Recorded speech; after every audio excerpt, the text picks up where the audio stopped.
shirkani oo ah mid looga hadlayay xalu helista dooda la xiriirta maqaamka caasimadda dalka Muqdisho ayaa waxaa ka qayb galay mas'uuliyiin ka tirsan dowladda federaalka Soomaaliya oo ugu horeeyo gudoomiyaha gobolka Banaadir ahna duqa magaalada Muqdisho Cumar Maxamuud Maxamed Cumar Filish wasiirka dastuurka xukuumadda federaalka Soomaaliya Saalax Maxamed Jaamac wasiirka wasaaradda arrimaha gudaha iyo dib u heshiisiinta xukuumadda federaalka Soomaaliya injineer Cabdi Maxamed Sabriye dhammaan mas'uuliyiintaasi ayaa waxay si wada jir ah uga hadleen muhiimadda ay leedahay in xal loo helo maqaamka Muqdisho wasiirka dastuurka xukuumadda federaalka Soomaaliya Saalax Axmed Jaamac ayaa ka hadlay ahamiyadda ay leedahay in natiijo laga gaaro dooda la xiriirta maqaamka caasimadda dalka laba aragtiyood baynu rabnaa inaynu ku qeexno oo ku qiimayno maqaamka magaalada Muqdisho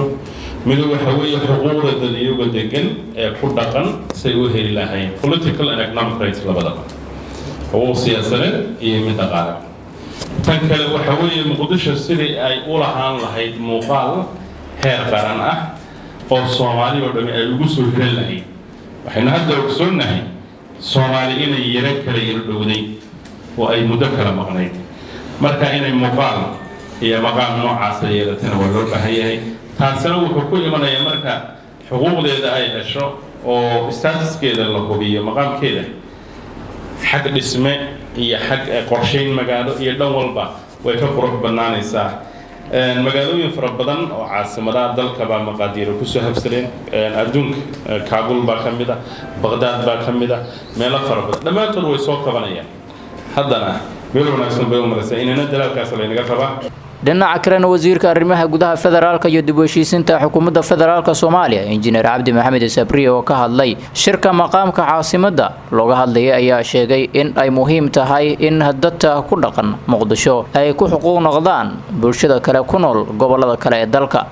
marka dooda gobolka Banaadir oo uu soo jeediyay gudoomiyuhu maanta mawduuca halkaan nooga insha Allah aan wadi doono horana waa soo socotay muddo dheer haddana waa socon doontaa waxaa laga fiirin doonaa arrimahaas Soomaalidii noqotay federaalka meesha ay ka galayso meesha uu ka galayo gobolka Banaadir iyo mustaqbalka meeshaani weligeedna waa ahayd haddana weli waa tahay magaalo madaxdii Soomaaliya siyaabo badanna waxaad moodaa inay arrinkaas si gaara ugu habboon tahay in sidaas loo daayo marka mawduucan aan ka hadlayno maanta oo ah ha ahaato magaalo madaxdii aan u daysano Soomaali anagoo aan ku heshiino lixdankii markaan xorownayaan ka dhiganay magaalo madax ka hor ay ahayd oo gumaysigii dalka haystay u ahayd maxaan ka yeelnaa marka dadka ku nool magaaladan matalaadooda siyaasadeed iyo xuquuqdooda dadweyne muwaadiniin ugu dambeyntii gudoomiyaha gobolka Banaadir ahna duqa magaalada Muqdisho Cumar Maxamuud Maxamed Cumar Filish oo ka hadlayay shirka looga hadlayo maqaamka caasimadda ayaa sheegay in magaalada Muqdisho ay ku nool yihiin dad aad u badan oo kala duwan tirahaan lagu qiyaasay 3 milyan kuwaasi oo aanan lahayn xuquuqaadkooda iyo matalaad ay haystaan maamulada kale ee dalka ka jira